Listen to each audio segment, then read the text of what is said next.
चढ़ाने का भी एक तरीका होता है, समझ में आता है? सीधा बेलपत्र और उल्टा बेलपत्र समझ लेना, बहुत अच्छे से समझिएगा। शिव जी के सम्मुख में शंकर भगवान के शिवलिंग पर जब बेलपत्र चढ़ता है तो बेलपत्र का जो सीधा भाग होता है वो शिव जी के शिवलिंग पर होना चाहिए, उल्टा भाग ऊपर होना चाहिए। बहुत ध्यान से समझना हो।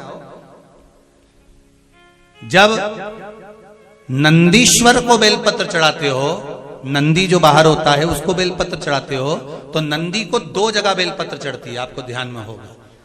पहली बेलपत्र नंदी को जब चढ़ती है तो नंदी के सामने चढ़ती है, तो उसका बेलपत्री का जो डंडी का मुख है वो नंदी की ओर होता है और बेलपत्री की पत्ती का मुख शंकर जी की ओर होता है। समझ में आ रहा है सबको?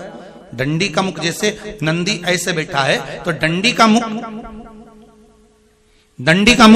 नंदी की ओर होगा, पत्ती का मुख शिव के, और ये सीधी की सीधी नंदी के सामने नीचे रखा जाती है, नंदी के सामने। और एक बेलपत्र जब नंदी के ऊपर चढ़ती है तो डंडी का मुख शिव जी के ऊपर होता है और इस पत्ती का मुख नंदी के सिर पर नंदी की ओर होता है। ये दोनों में बहुत अंतर है महाराज।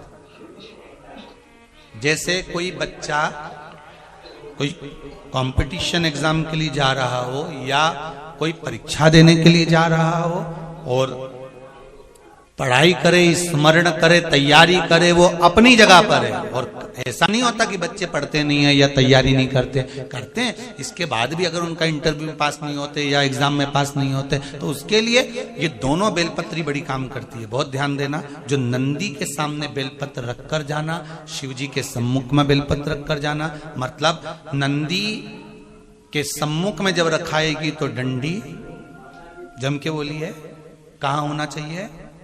नंदी की ओर। और जब ऊपर रखाएगी तो डंडी शिव की ओर हो। ये दो बेलपत्र रखकर शिव जी का स्मरण कर कर जाएं, कार्य सफलता की ओर बढ़ता है। कोई काम के लिए आप जा रहे हैं तो उसमें सफलता मिल जाती है, उसमें सफलता प्राप्त हो। शिव जी को बेलपत्र चढ़ा रहे हो, जो चिकना भाग है, सीधा भाग शिव जी के ऊपर, शंकर भगवान के ऊपर। थाली में अगर शिवलिंग का निर्माण कर रहे हो, पार्थिव शिवलिंग का निर्माण कर रहे हो, तो थाली में जब बेलपत्र रखोगे तो सीधी रखोगे, फिर उसके ऊपर शिवलिंग का निर्माण करो। अगर आप निर्माण करते हैं पार्थिव शिवलिंग का और बनाते हैं बेलपत्र का, महाराज शंभु शरण।